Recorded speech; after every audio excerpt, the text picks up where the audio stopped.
너희가 쓴 문제에 대하여 말하면 남자가 여자를 가까이 아니함이 좋으나 음행을 피하기 위하여 남자마다 자기 아내를 두고 여자마다 자기 남편을 두라.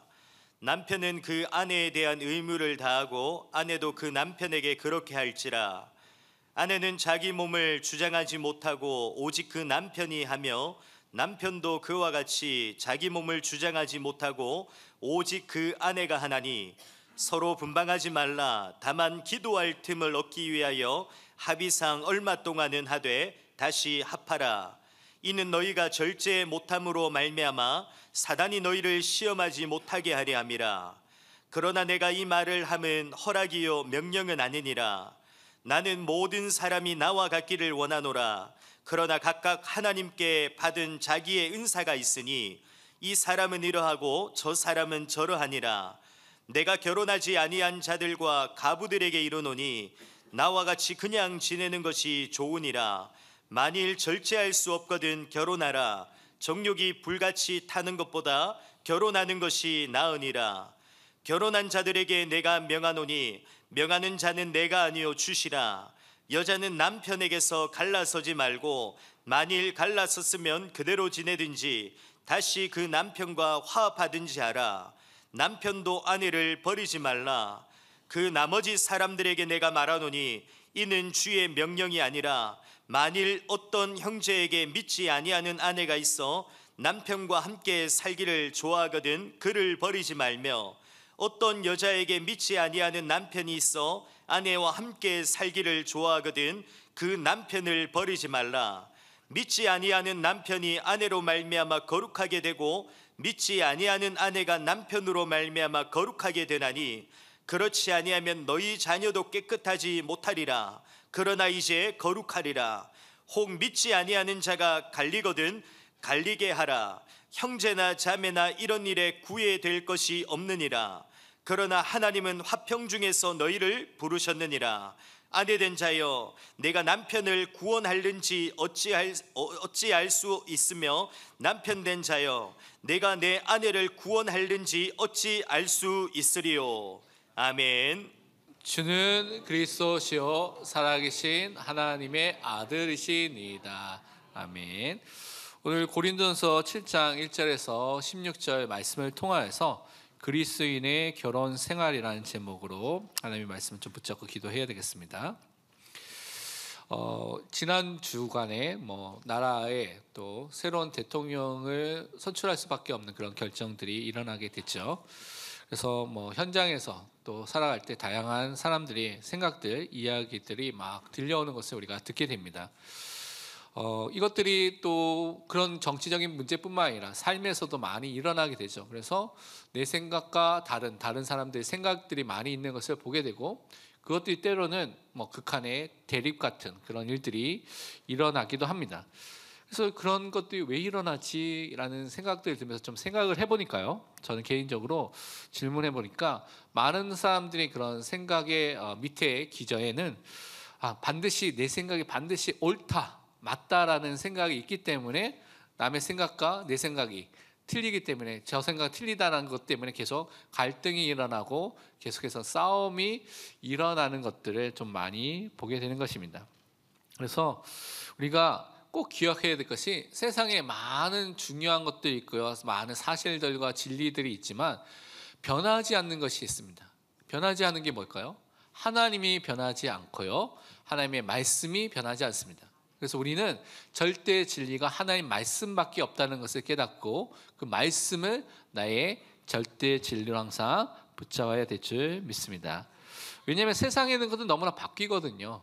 지금 우리가 대통령을 새로 뽑는 그 시대 속에 살고 있지만 여러분 100년 전, 200년 전에 한국은 어떻습니까? 조선시대였습니다. 조선시대에 왕이 있었죠. 그래서 왕이 통치하는 시대였고요. 또 계급이 있었고요. 그래서 여러 가지 신분제도 있었고 그런 시대 속에 살았죠. 그러니까 시대와 상황과 사회는 이렇게 바뀌지만 절대 바뀌지 않는 하나님, 그리고 그 하나님이 주신 말씀은 우리 절대 진리로서 우리가 항상 믿어야 될 그 응답인 것입니다. 그래서 우리가 서론에 좀 생각해야 될 것이 내 생각, 내 기준을 버리고 내려놓고요. 하나님의 말씀, 절대 진리인 하나님의 말씀을 붙잡고 순종하는 믿음의 사람을 항상 서시길 바랍니다. 수많은 사람들이 어떻게 살고 있냐면 내가 주인 돼서 살고 있는 사람이 너무 많습니다. 내가 내 인생의 왕과 주인으로서 다 나의 모든 것을 갖고 살고 있는 사람이 많죠. 그것을 죄성을 따라서 살고 있다고 성경은 말하고 있습니다. 이렇게 자기가 기준이 되면요, 자기 생각으로, 자기 입장으로만 판단하고 생각하고 결정하고 말하게 돼 있죠. 그래서 이렇게 되면 다른 사람도 똑같이 그렇게 말하면 대립되는 것, 같은 방향이면 괜찮은데 대립되는 경우에서는 이것이 갈등이 증폭돼서 막 일어나서 계속 싸움이 될 수밖에 없는 게 너무나 많이 일어나게 됩니다. 그런데 항상 여러분 기억할 것이 내 생각, 내 기준은 틀릴 수 있다는 것을 항상 기억하시길 바랍니다. 그러니까 왜냐하면 우리 생각은요 절대 진리가 아닙니다. 절대 진리는 하나님의 말씀이죠. 그러니까 말씀에 나온 것은 절대 진리로서 우리가 믿는데 내 그냥 생각하는 것은 틀릴 수가 있습니다. 그래서 항상 나에게 실수가 있을 수 있고 나에게 문제가 있을 수 있다는 것을 여러분 인정해야 됩니다. 그래야지 상대방과 대화가 되고요. 그것을 통하여서 하나님의 뜻을 발견할 수가 있는 것입니다. 마태복음 7장에 보면 이 부분에 설명하는 것이 있는데 7장 2절과 3절만 보면 이렇게 되어 있습니다. 너희가 비판하는 그 비판으로 너희가 비판을 받을 것이요 너희가 헤아리는 그 헤아림으로 너희가 헤아림을 받을 것이니 어찌하여 형제의 눈 속에 있는 티는 보고 내 눈 속에 있는 들보는 깨닫지 못하느냐. 너무나 쉽게 여러분 남의 눈 속에 있는 먼지는 너무나 잘 보입니다. 우리 배우자, 우리 가족에 있는 다른 사람에게 있는 실수 너무나 잘 보이죠. 딱 꼬집고 싶고 딱 내가지고 꼭 말하고 싶은 게 우리의 마음이죠. 근데 우리 안에 있는 이 들보, 대들보 같은 큰 기둥과 같은 문제는 하나도 안 보입니다. 신기하죠. 왜냐하면 이게 죄인이기 때문에 그렇습니다. 죄성을 따라서 나 중심으로 사니까 하나님 말씀 앞에서 하나님 앞에서 나를 점검하면 보이는데 말씀 앞에 서지 않기 때문에 하나님 앞에 서지 않기 때문에 아무것도 안 보여요. 남의 것만 보이죠. 그래서 남의 것만 이렇게 탁탁탁 집어서 말하는 게 죄인된 인간의 특징입니다. 그래서 그런 말을 많이 한다. 그러면 내가 하나님 앞에 서 있지 않구나 라고 여러분 깨달으시면 됩니다. 그래서 우리는 진짜 남을 나보다 낮게 여기는 사람으로 서시기 바랍니다. 성경이 그것을 말하고 있죠. 그리고 남은 그래서 우리가 섬기고요, 청지기로 돌보고 세우고 사랑하는 사람으로 우리가 살도록 성경 계속해서 말씀하고 있습니다. 특별히 이렇게 우리가 내 기준을 버리고 살 때 중요한 기준이 하나님의 말씀, 절대 진리인 하나님의 말씀을 따라서 살아야 되는데 이것도 제대로 하지 못하는 경우가 많이 있습니다. 그것도 제가 좀 살펴보니까 왜 그러냐 살펴보니까 하나님의 말씀을 받고 하나님의 인도함을 받아야 되는데 말씀을 받을 때도 내 기준으로 받는 거예요. 내 생각으로 받는 거예요. 내 판단으로 받는 거예요. 그러니까 말씀을 하나님께서 주신 말씀이 아니라 내 귀에 듣기 좋고 내 마음에 합한 것만 이거 하나님 말씀이야 붙잡고 나머지는 다 무시하고 사는 것이죠. 근데 그러니까 하나님의 중요한 인도와 응답을 우리가 놓치게 되는 경우가 많이 생기게 되는 것입니다. 내 생각으로 하나님의 말씀을 제한해 버릴 때 너무 많습니다. 하나님의 말씀은 가능하다고 하는데 하나님이 하실 뜻과 계획이 있다고 하는데 내 생각은 이미 아니야, 그건 아니야, 절대 아니야, 나에게 주신 말씀 아니야 라고 제한해 버릴 때가 너무나 많고요. 불신앙, 불순종할 때도 너무나 많습니다. 말씀을 주셨음에도 불구하고 말씀을 믿지 못하는 상태가 우리 삶에 너무나 반복해서 일어나게 되는 것이죠. 특별히 내 생각과 하나님의 말씀이 맞지 않는 경우가 있습니다. 그럼 둘 중에 하나가 틀렸는데 뭐가 틀렸을까요? 분명 우리는 하나님의 말씀이 맞다고 생각하지만 여러분 삶 속에는 내 생각이 맞다고 살고 있는 사람이 많습니다. 그러니까 말씀을 따라가지 않겠죠. 분명히 하나님의 말씀이 절대 진리이기 때문에 말씀과 내 삶이 맞지 않으면, 말씀과 내 생각이 맞지 않으면 뭐가 틀렸습니까? 여러분 생각, 우리의 생각, 우리의 삶이 틀린 것입니다. 그래서 우리는 그 하나님 말씀에 순종하고 하나님 말씀에 인도함을 받아야 되겠습니다. 그 예가 열왕기하 우리가 읽었죠. 그때 5장에 보면 아람 나라의 그 군대 장관이었던 나아만 장군의 예에서 살펴볼 수가 있습니다. 그가 군대 장관으로서 모든 사람이 인정합니다. 모든 사람이 우러러보는 사람이죠. 모든 권력과 또 힘을 갖고 있는 사람입니다. 그런데 그의 군복 밑에는, 그의 위대한 그런 귀족의 옷 밑에는 피부가 썩어져 들어가는 나병이, 문둥병이, 그것을 통해서 한센병이 걸려서 고통을 당하는 사람이었습니다. 그래서 이스라엘에 잡혀온 요정이 우리나라에 있는 선지자를 만나면 이것이 해결될 것이라는 그 소식을 듣고 이제 선지자를 만나게 됐죠. 그랬을 때 열왕기하 5장 10절에서 11절에 이렇게 기록하고 있습니다. 엘리사가 사자를, 종을 보냈죠. 그에게 나아만에게 보내 이르되 너는 가서 요단강에 몸을 7번 씻으라. 네 살이 회복되어 깨끗하리라 하는지라. 살 수 있는 그 말씀을, 하나님으로부터 받은 말씀을 전달해 준 것이죠. 그럼 어떻게 됩니까? 그 말씀대로 순종하면 되지 않겠습니까? 근데 11절에 중요하게 이렇게 말하고 있습니다. 나아만이 노하여, 화가 났다는 것이죠. 물러가며 이르되 내 생각에는, 자기 생각이 있었다는 거죠. 내 생각에는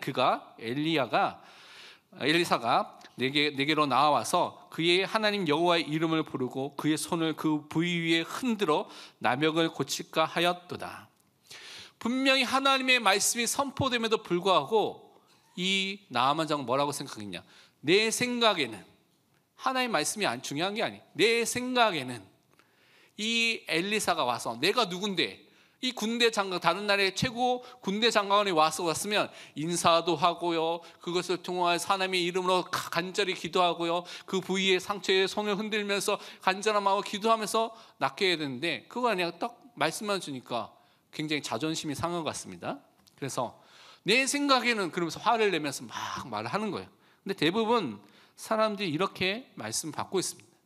하나님께서 강단을 통해서 하나님의 말씀을 주시는데 그 말씀이 아니라 내 생각에는, 내 의견에는, 내 소견에는 그것을 갖고 하나님의 말씀을 제한하고 믿지 않고 불신앙하는 경우가 너무나 우리 삶 속에 많이 있다는 것을 여러분 기억하셔야 됩니다. 그래서 여러분은 하나님의 말씀을 말씀 그대로 믿는 믿음의 사람이 되시길 바랍니다.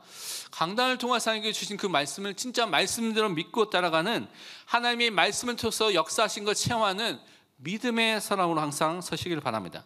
그래서 강단 말씀을 주의 깊게 들어야 되는 것이고요, 성경을 읽어야 되는 것이고, 또 성경을 묵상하여서 나에게 주시는 말씀을 확인해야 되는 것입니다. 말씀 속에서 응답과 인도함을 받는 믿음의 사람으로, 그래서 매일매일 서는 것이 신앙생활을 하는 것입니다. 마태복음 8장 8절에 또 이렇게 말하고 있습니다. 백부장인 대답하여 이르되 주여 내 집에 들어오심을 나는 감당하지 못하겠사오니 다만 말씀으로만 하옵소서. 그러면 내 하인이 낫게 싸움나이다. 이 백부장의 믿음이 우리의 믿음이 되어야 됩니다. 하나님의 말씀으로만 가능합니다. 이 말씀만 붙잡고 내가 현장에 갔을 때 이 말씀이 나의 현장에 성취될 것을 믿습니다는 고백을 갖고 그 응답을 누리시길 바랍니다. 그래서 이 말씀의 응답을 받는 우리는요, 하나님의 길과 하나님의 생각이 가장 좋은 것이고 가장 선한 것이라는 것을 믿는 믿음의 사람으로 항상 서야 되겠습니다. 왜냐하면 우리가 살아갈 때 갑작스러운 여러 가지 소식도 들려오고요, 예기치 않았던 사건도 생기게 되고요, 여러 가지 힘든 문제, 해결하기 어려운 갈등들, 문제들이 계속해서 끊임없이 우리에게 다가옵니다. 그럴 때마다 우리가 좌절하고 낙심하고 그러면 어떻게 살겠습니까? 저도 어저께 이제 저녁에 소식을 들었는데, 제 친척 중에 오랫동안 못 만났는데 저 비슷한 또래가 있는데요, 한 사람이 회사 일을 너무나 열심히 했습니다. 회사 일을 너무나 열심히 하다가 과로로 어제 밤에 또 심장마비로 죽었다는, 갑자기 죽었다는 소식을 들으면서 여러 가지 생각이 들더라고요. 제 비슷한 또래니까. 그러면서 인생이 참 긴 것 같지만 참 짧구나, 하나님 불러가시면 누구나 그냥 가야 되는 게 인생이구나 라는 것을 또 생각하게 되면서, 그렇지만 오늘 하루 우리 살아가는 삶이 하나님께 영광 돌리고 하나님 위해서 살아야 되겠구나, 여러 가지 많은 생각이 들었습니다. 그래서 이런 것처럼 우리 삶 속에 많은 일들이 있지만, 우리의 생각과 우리의 길들이 많이 있지만 결국 무엇이 이루어지냐? 하나님의 생각, 하나님의 뜻, 하나님의 계획이 이루어지는 그 삶을 여러분이 살고 있는 것입니다. 그래서 정말 우리의 생각을 넘어서는 하나님의 생각과 하나님의 길과 하나님의 뜻과 계획이 있다는 것을 알고 믿고 붙잡도록 기도해야 되겠습니다. 그래서 기도해야지만 이게 보여집니다. 기도하지 않으면 여러분 지금 개인에게, 여러분 가정에, 여러분 현장에, 이 교회에 와 있는 여러 가지 복잡한 이런 상황 속에 하나님의 뜻과 계획을 어떻게 발견하겠습니까? 여러분 생각으로 이것이 풀립니까? 안 될 때가 너무 많을걸요. 정말 여러분이 하나님 앞에 기도하시길 바랍니다. 무릎을 꿇고 하나님께 나아갈 때 하나님께서 하나님의 그 생각과 그 길들을 말씀을 통해서 여러분에게 분명히 알려주실 줄 믿습니다.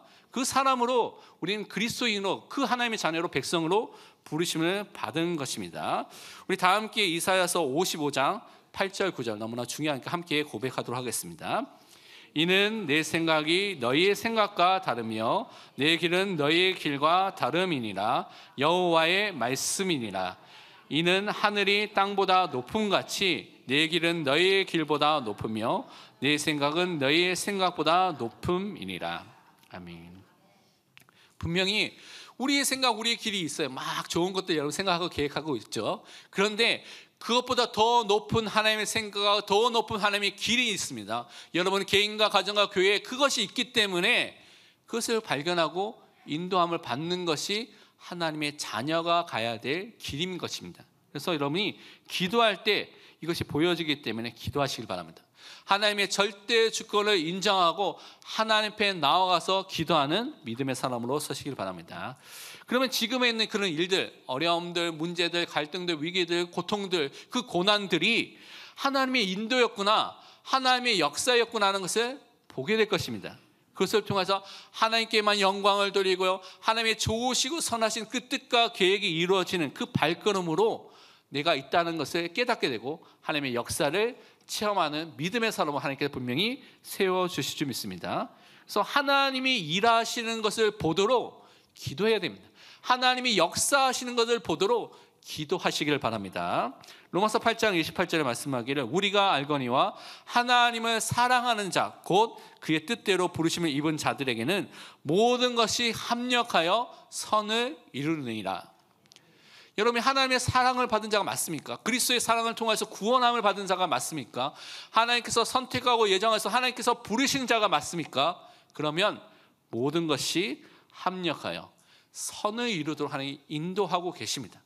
그것을 정말 믿는 믿음을 갖는 것이 여러분이 신앙 생활을 하는 것입니다. 그래서 그 은혜를 우리 먼저 서론에서 붙잡고 오늘 말씀을 확인해야 되겠습니다. 오늘 고린도전서 7장의 본문 말씀을 보니까요, 그리스도인들의 부부관계에 대한 부분을 설명하고 있고 또 금욕의 은사를 받은 사람들, 그렇지 않은 사람들도 설명하고 있고요. 그러면서 이혼에 대한 부분을 또 마지막 부분에서 좀 설명하고 있습니다. 그래서 결혼에 대한 많은 성경적인 원리 또 규칙들을 우리가 발견할 수가 있는 것이죠. 근데 단지 그것으로만 끝나는 것이 아니라 이런 결혼 관계를 통해서 하나님께서 여러분에게 우리에게 말씀하고자 하는 것은 지난주에 말씀드린 것처럼 그리스도와의 연합을 누리도록 이 축복을 주시게 된 것입니다. 남편과 아내가 연합하듯이 그리스도와 교회가 연합된 관계고요, 그리스도와 우리가 연합된 관계고 그리스도와 나 자신이 연합된 관계인 것을 말씀을 통해서 확인하고 또 부부 관계를 통해서 가정생활을 통해서 그것을 확인하고 누리도록 이 축복을 주신 것입니다. 그렇기 때문에 부부관계를 통해서 우리의 부부생활을 통해서 또 남편과 아내라는 그 관계를 통해서 하나님께서 주신 이 축복을 확인하고 누리는 기도 제목을 붙잡으시기 바랍니다. 첫 번째 우리가 붙잡을 것이 무엇이냐면 하나님께서 세우신 올바른 성경적인 부부관계를 우리가 올바르게 회복해야 되겠습니다. 하나님께서 제일 먼저 만드신 것이 남자 여자 사람을 만드셨죠. 하나님의 형상을 만드셨는데 그러면서 주신 것이 무엇이냐면 최초로 제정하시고 세우신 것이 가정입니다. 부부를 세웠죠. 결혼을 하도록 하시고 부부를 세우고 가정을 세웠습니다. 이것이 이제 하나님께서 최초로 만드신 그런 중요한 하나님께서 만드신 것인데 이 축복은요, 이 남자와 여자가 한 남자와 한 여자가 하나님의 형상을 가진 자입니다. 그러니까 하나님을 알고요, 믿고 누리고 예배하고 말씀을 누리고 땅을 정복하고 다스리는 모든 영적인 축복을 받은 의와 거룩과 진리를 가진 사람으로 만들어졌죠. 그러면서 하나님의 복을 받은 사람으로 그 두 사람이 섰습니다. 그러면서 하나님께서 주신 사명과 하나님께서 주신 말씀을 가지고 부부를 이루도록 한 몸이 되도록 하신 것이죠. 그러니까 이런 모든 영적인 축복과 사실 속에서 부부 생활을 하도록 가정을 이루도록 하나님께서 인도해 주셨다는 것을 여러분 꼭 먼저 아셔야 됩니다. 그러면서 오늘 1절에 4절에 그런데 이 고린도 교회에 있었던 문제를 갖고 이렇게 말하고 있습니다. 너희가 쓴 문제에 대하여 말하면 남자가 여자를 가까이 아니함이 좋으나 음행을 피하기 위하여 남자마다 자기 아내를 두고 여자마다 자기 남편을 두라. 남편은 그 아내에 대한 의무를 다하고 아내도 그 남편에게 그렇게 할지라. 아내는 자기 몸을 주장하지 못하고 오직 그 남편이 하며 남편도 그와 같이 자기 몸을 주장하지 못하고 오직 그 아내가 하나니. 먼저 말하고 있는 것은 무엇이냐면 음행을 막는 방법은 막 이 고린도 교회에서 찾았는데 그 중에 하나가 금욕하라고 하는 것을 이들이 찾았습니다. 근데 금욕이 아니라 올바른 부부 관계를 회복하라고 오늘 바울이 먼저 말하고 있습니다. 이 아까 전에 이 고린도 교회에 있었던 말씀을 여러분이 계속해서 들었죠. 아버지 아내를 취하는 사람, 계모를 취해서 또 관계를 가졌던 사람이 있었습니다. 그리고 또한 어떤 사람도 있었냐면 창녀와 합해서 함께 또 음행을 저질렀던 많은 사람들이 또 고린도 교회에 있었다는 것을 우리가 말씀을 통해서 확인했습니다. 그러니까 이런 문제가 있으니까 성적으로 너무나 모든 것이 이상한 대로 흘러가니까 고린도 교회에 있던 사람들이 어떻게 해결할까 고민하다가 아예 이런 성적인 행위 이런 것들 다 막자, 하지 않자. 그래서 금욕이라는 것을 선택하고 그렇게 말하는 사람들이 있었다는 것이죠. 그래서 그것을 바울에게 질문해서 바울이 그 부분에 대한 질문을 듣고 오늘 고린도전서 7장에 거기에 대한 답을 쓰고 있는 부분입니다. 오늘 부분이요. 그래서 고린도에 답변을 하면서 바울이요 그것에 대한 잘못된 것들을 지적하면서 올바른 것이 무엇인가를 말하고 있습니다. 금욕의 방법은요. 일시적으로 우리가 금욕을 할 수가 있겠지만 계속 평생으로 금욕할 수 있는 그것은 나중에 나오겠지만 은사를 받은 사람만 가능하고 보통 사람은 불가능하게 되는 것입니다. 그러니까 올바른 대안이 될 수가 없다는 것을 깨닫고 말하는 것이죠. 그래서 부부간에 하나님께서 주신 올바른 성생활을 통하여서 음행을 막는 것을 말하고 있는 것입니다. 그러니까 각자의 배우자에게 의무를 다하고요. 하나가 되는 그 축복을 통하여서 다른 부부관계 이외에 나타나는 그런 음행을 하는 것들을 막는 그것을 오늘 설명하고 있습니다. 이거는 또 예수님도 성경의 원리에서 부부에 대해서 설명하면서 말씀하셨죠. 마태복음 19장 4절에서 5절 이렇게 말하고 있습니다.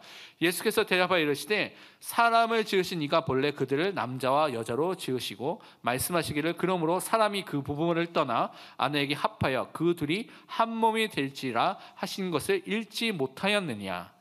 예수님께서도 성경에 있는 원리를 말씀해 주셨죠. 그래서 남자 여자가 결혼하여서 한 몸을 이루어서 그 속에서 살아가도록 한 것이 창조의 원리라는 것입니다. 그래서 우리는 이 창조의 원리를 질서를 회복하는 가정 부부를 만드는 것입니다. 한 남자가 한 여자와 결혼하여서 한 몸을 이루어서 하나가 되는 그 원리를 우리가 회복하는 것이 성경적 원리를 회복하는 것입니다.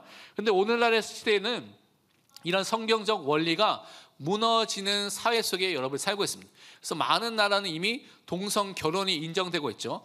남자가 남자끼리, 여자와 여자끼리. 저기 미국에서도 그런 경우는 몇 번 보기는 했는데요. 그런 일들이 비일비재하게 일어나고 있습니다. 그리고 우리나라도 시간이 지나면 동성 결혼이 아마 법적으로 허용이 될 것입니다. 왜냐하면 후대들 여론조사를 해보면 동성 결혼을 인정하던 비율이 굉장히 높게 나오고 있습니다. 그리고 이런 동성 결혼뿐만 아니라 이제는 외국에서 많이 있는데 가끔씩 있는데 뉴스로도 여러분 들어봤을 건데 내가 동물하고 결혼하는 거예요. 개하고 강아지하고 결혼하고 고양이하고 결혼해서 유산도 넘겨가지고 유산도 뭐 1,000만 원, 2,000만 원이 아니라 몇십억을 넘기는 경우도 있는 것을 뉴스로 봤을 겁니다. 이 정도 끝나면 또 모르겠는데 또 어떤 사람은 사람과 동물이 아닌 다른 애니메이션 캐릭터 아니 다른 것과 결혼하고 그렇게 사는 시대 속에 살고 있습니다. 그러니까 성경적인 그런 결혼관이 다 무너졌죠. 일부 다처들도 너무나 많고요. 또 다부일처제 같은 그런 관계도 많이 나타나고 있습니다. 그래서 앞으로 이런 성경적 결혼이 무너지는 시대 속에서 살게 될 것입니다. 그런데 우리는 그 시대의 흐름과 조류를 따라가는 것이 아니라 하나님께서 주신 우리 절대진리 하나님의 말씀을 따라서 한 남자가 한 여자와 결혼하는 성경적인 결혼을 회복하고 부부를 회복해야 될 줄 믿습니다. 그런데 이렇게 하는 이유 중에 하나가 또 있습니다. 오늘 고린도서 7장 5절 말씀을 함께 합독하도록 하겠습니다. 서로 분방하지 말라. 다만 기도할 틈을 얻기 위하여 합의상 얼마 동안은 하되 다시 합하라. 이는 너희가 절제 못함으로 말미암아 사탄이 너희를 시험하지 못하게 하려 함이라. 아멘. 부부간에도 하나님께 더욱더 집중하기 위해서, 하나님께 기도하기 위해서, 하나님 바라보기 위해서 합의해서 잠시 동안 분방하여서 정말 하나님께만 집중하는 시간을 가질 수 있다고 오늘 바울이 설명하고 있습니다. 근데 그것이 계속해서 몇 달, 몇 년 계속 되는 것은 문제의 소지가 된다는 것이죠. 그래서 계속 되어지지 않고 함께 하지 못하면 한쪽에서 아니면 아닌 양쪽이 될 수도 있죠. 이런 성적 욕구를 절제하지 못하면, 잘못되면 그 틈이 생기게 되고 그 틈을 사단이 시험하고 유혹하게 된다는 것입니다. 템테이션, 유혹을 하게 되죠. 그러면 우리의 재성에 있는 그 재성이 따라서 우리가 그 유혹을 선택해서 우리 스스로의 자유의지를 갖고 결국 음란하거나 음행을 하게 되는 그런 일들이 일어날 수가 있기 때문에 그렇게 하지 말라고 말하는 것입니다. 그래서 일정 부분 기간을 넘어서서 그렇게 되면 분명히 틈이 생기고 반드시 문제가 생기는 것을 너무나 많이 볼 수가 있습니다. 우리 가까이에서도 우리가 많이 보고 있죠. 그런 일들이 비일비재하게 일어나고 있기 때문에 우리가 이것을 주의 깊게 들어야 되는 것입니다. 에베소 4장 27절에도 마귀에게 틈을 주지 말라고 분명히 말하고 있습니다. 마귀는 감정의 틈이 생기고요, 부부간의 틈이 생기고 모든 틈이 생기면 계속해서 시험과 유혹을 주고 그것을 따라서 우리가 우리 죄성을 따라서 그 마귀의 유혹을 또한 선택해서 결국 죄를 짓게 하는 일들이 일어나는 것을 많이 보게 되는 것입니다. 그래서 신자는 항상 죄성이 아니라 사단의 유혹을 선택하는 것이 아니라 하나님의 말씀을 선택하고 말씀에 순종하시길 바랍니다. 신자의 몸은 지난주에 말씀드린 것처럼 하나님께서 이 몸까지도 거룩하게 하셨습니다. 우리 몸도 구속하였고 그래서 우리에게 참된 자유를 주셨기 때문에 그것을 통하여서 우리의 소속이 하나님께 소속되어 있습니다. 그리스도께 소속되어 있습니다. 그리스도의 것 하나님의 것이기 때문에 몸으로도 하나님께 영광을 돌리라고 지난주에 말씀을 나눴죠. 그래서 그 삶을 사는 것입니다. 거룩한 하나님을 닮아서 거룩한 자녀로서 거룩한 백성으로서 성적 욕망을 어떻게 해야 되냐? 부부 생활 안에서, 부부 관계 안에서만 해결하는 것이 하나님께서 허락하신 방법이고 하나님께서 우리에게 주신 방법입니다. 그것을 따라 사는 것입니다. 그런데 6절에서 9절 보니까 금욕의 은사를 가진 사람들은 이것을 또 따라서 금욕을 할 수가 있지만 그렇게 하지 않은 사람들은 그래서 결혼을 계속하라고 오늘 말하고 있습니다. 오늘 보니까요 6절에서 9절 보면 내가 이 말을 하는 것은 허락이고 명령이 아니라고 말하면서 나는 모든 사람이 나와 같기를 원하느라 그러나 각각 하나님께 받은 자기의 은사가 있으니 이 사람은 이러하고 저 사람은 저러하니라. 내가 결혼하지 아니한 자들과 과부들에게 이르노니 나와 같이 그냥 지내는 것이 좋으니라. 만일 절제할 수 없거든 결혼하라. 정욕에 불같이 타는 것보다 결혼하는 것이 나으니라. 바울은 지금 독신으로서 중요한 사역을 하고 있는데 이 독신의 은사, 하나님이 주신 힘과 절제를 갖고 참을 수 있는, 통제할 수 있는 사람, 그 은사를 가진 사람은 바울같이 금욕하면서 주의 일을 할 수가 있지만 그렇지 않는 사람은요 그렇게 하지 못한다고 오늘 말하고 있는 거죠. 결혼하라고 말하고 있습니다. 그 금욕의 은사를 받은 사람이 있고 반대로 가정을 이루도록 만든, 가정생활을 하도록 은사를 받은 사람이 있다는 것입니다. 그러면 둘 중에 어느 게 더 비중이 높을까요? 금욕하는 사람이 더 많을까요? 결혼하도록 하신 사람이 더 많을까요? 제가 보기에는 결혼하도록 하는 사람이 거의 대부분이라 저는 개인적으로 생각합니다. 거의 대부분이 결혼하도록 하셨고 그 중에 또한 결혼하지 않고 하나님께서 절제할 수 있는 금욕의 은사를 주셔서 독신으로서 일평생 하나님을 바라보고 하나님의 일을 할 사람도 있습니다. 근데 그렇게 많지는 않다는 것이죠. 그래서 결혼하지 아니한 사람과 그래서 과부는 성적 욕구를 금욕하고 통제해야 되고요. 만약 그렇게 할 수 없을 경우에는 바로 결혼을 하라고 바울은 권면하고 말씀을 하고 있습니다. 오늘날 시대에 많은 사람이 비혼이라는 단어를 많이 쓰죠. 나는 결혼하지 않겠다. 그래서 그렇게 그냥 살겠다라고 말하는 것이죠. 이것이 우리 성경에서 말하는 그 금욕의 은사를 받고 독신으로 살겠다는 그 개념과 똑같은 것은 아닙니다. 그 비혼하는 사람들 얘기를 들어보면 내가 뭐 즐길 건 즐기고 관계할 건 관계하고 성적 욕망을 마음대로 풀면서 결혼은 하지 않고 묶이지 않고 그냥 살겠다. 자녀를 갖지 않고 살겠다. 뭐 여러 가지 개념의 사람들이 있더라고요.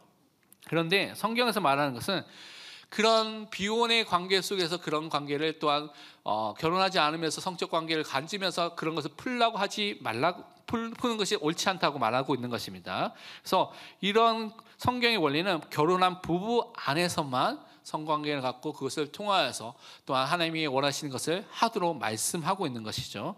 그래서 그리스도인은 독신으로 살 수도 있고 결혼할 수 있는 두 가지 선택이 있습니다. 그런데 복을 위해서 내가 금욕할 수 있고 일평생 금욕할 수 있고, 그리고 사단의 유혹이 오더라도 내가 대처하고 이길 수 있다면 독신해서 금욕으로 하면서 살 수가 있지만, 그렇지 않으면 자기 통제력과 성적 유혹에 그것에 승리할 수 없다면 반드시 결혼하고 하나님의 인도함을 받는 것이 하나님께서 우리에게 주신 방법입니다. 그래서 그 부분을 우리가 반드시 잘 알고, 대부분의 사람들이 결혼해야 되기 때문에 대부분의 미혼 청년들 또 많은 사람들은 결혼해야 되겠구나 생각하고 기도하시길 바랍니다. 근데 독신의 은사가 있으면 그렇게 사시면 됩니다. 두 번째, 근데 이렇게 결혼 생활하면서 이런 여러 가지 있는데 하나님께서 정말 원하시는 것이 뭐냐? 결혼 생활을 통하여서 그리스도를 닮아가고요, 그리스도를 알아가고 그 그리스도를 증거하는 그 결혼 생활이 되도록 우리를 불러주신 것입니다. 그리스도인 부부는요, 예수 그리스도를 닮아가는 자로 서도록 말하고 있습니다. 오늘 10절에서 11절 보니까 결혼한 자들에게 내가 명하노니 명하는 자는 내가 아니여 주시라. 여자는 남편에게서 갈라서지 말고 만일 갈라섰으면 그대로 지내든지 다시 그 남편과 화합하든지 하라. 남편도 아내를 버리지 말라. 그리스도인 부부는 먼저 그리스도를 닮아가는 사람으로 먼저 서는 것이 중요한 것이죠. 그 다음에 문제가 생겼을 때는 하나님의 인도함을 받아야 되겠죠. 그런데 단순히 부부만의 그런 관계, 남편과 아내의 관계만을 가지는 것이 아니라 그리스도와의 연합을 누리는 것입니다. 그리스도를 사랑하는 것처럼 남편과 아내를 사랑하고요, 그리스도를 섬기는 것처럼 남편과 아내를 섬기면서 그리스도와 연합된 하나된 관계의 축복을 그 속에서 확인하고 누리는 것입니다. 그래서 믿는 자는 성경에서 예수님이 말씀하신 것 이외에는 이혼을 하지 말라고 우선 성경은 원리적으로 말하고 있습니다. 그 원리가 뭐냐면 마태복음 5장 31절과 32절에 말하고 있습니다. 또 일러스되 누구든지 아내를 버리려거든 이혼 준서를 줄 것이라 하였으나 나는 너에게 이르노니 누구든지 음행한 이유가 없이 아내를 버리면 이는 그로 간음하게 함이요 또 누구든지 버림받은 여자에게 장가드는 자도 간음함이니라. 성경에서 말하는 하나의 이혼의, 그리스도인 부부의 이혼의 하나의 이유는 음행의 문제가 일어났을 때 이혼할 수 있다고 성경이 말하고 있습니다.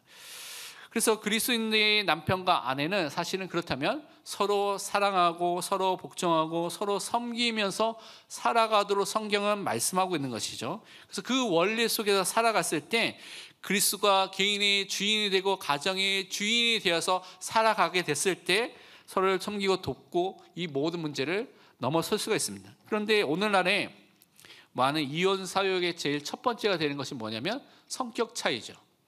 성격 차이가 일어나는 것은 뭡니까?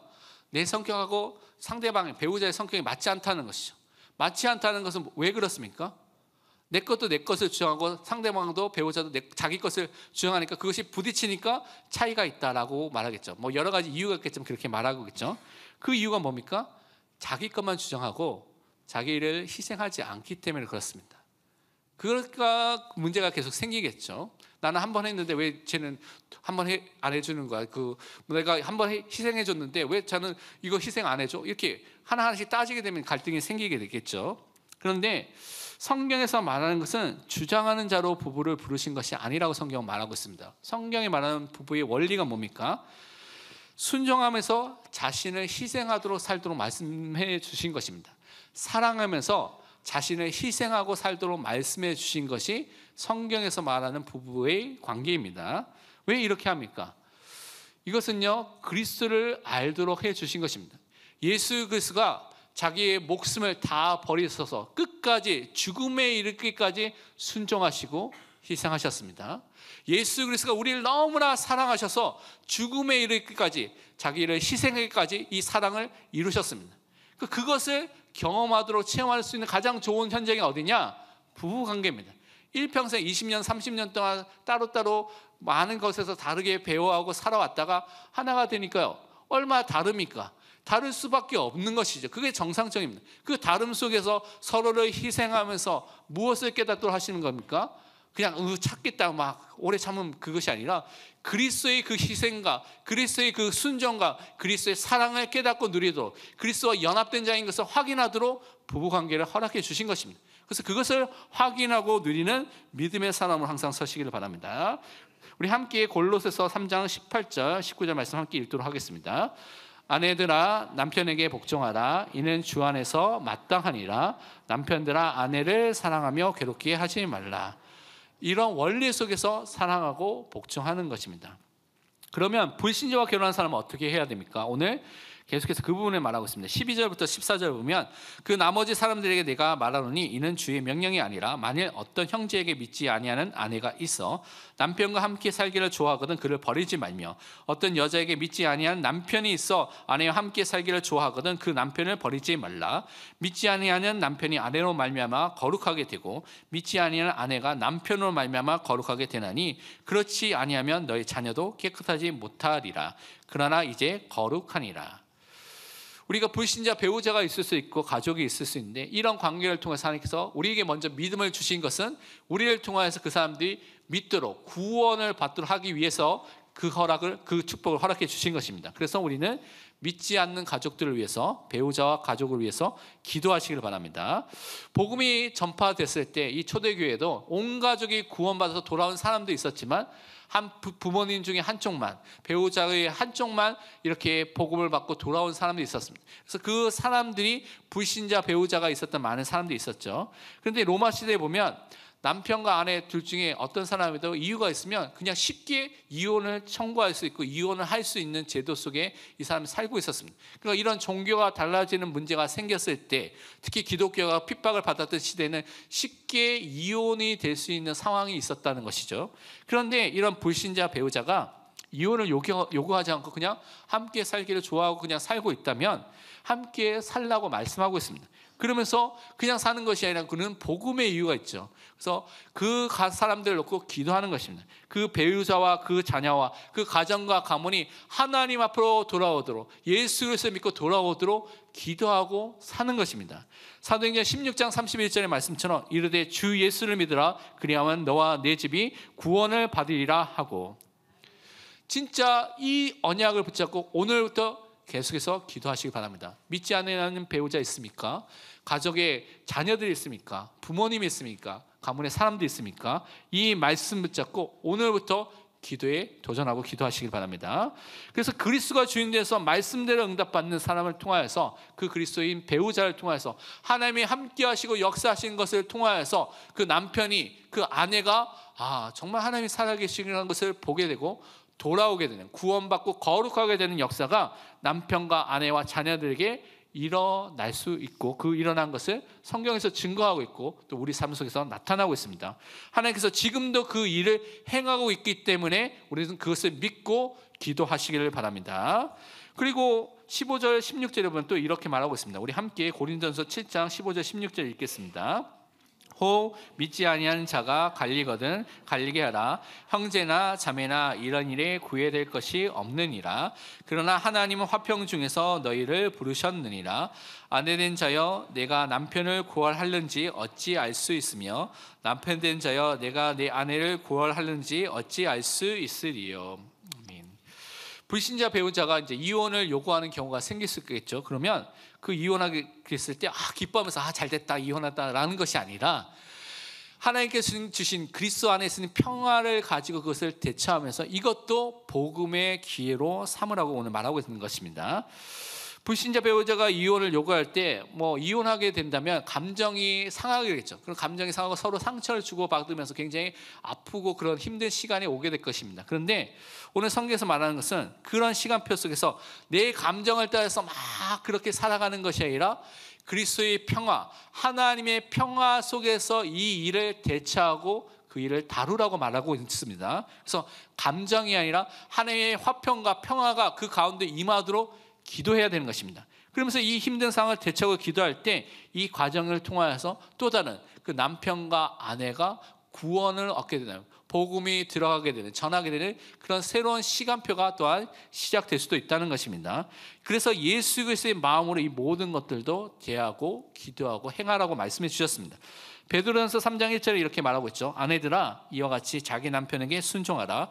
이는 혹 말씀을 순종하지 않는 자라도 말로 말미암지 않고 그 아내의 행실로 말미암아 구원을 받게 하려 함이라. 우리가 구원에 대해서, 믿음에 대해서, 신앙생활에서 관련된 부분이 아니라면, 다른 말 성경의 진리에 대한 부분을 어기는 부분이 아니라면 남편과 아내가 서로 순종하고 서로 돕는 이 일을 해야 되는 것이죠. 그런데 이 모든 것을 통해서 우리는 복음을 전하고 우리 모든 또 배우자와 자녀들을 또 살릴 수 있는 그 선택과 응답을 항상 해야 될 줄 믿습니다.